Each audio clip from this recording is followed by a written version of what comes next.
च्याउ भन्छ। आज हामीले यो च्याउ खोज्न गएको अनि सङ्गति गर्दाखेरि यो च्याउ खोजेर आयो।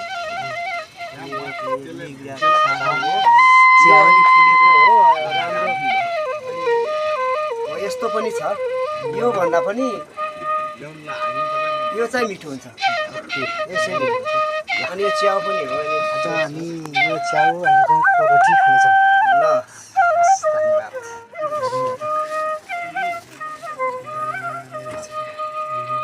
मन परेपछि लाइक चाहिँ गर्नु होला। अनि यो लिउराको साग हो। अनि तपाईँहरूलाई मन पर्छ भने अनि केही लाइक गर्नु होला। यहाँ चाहिँ सिमी छ, आफ्नै हो।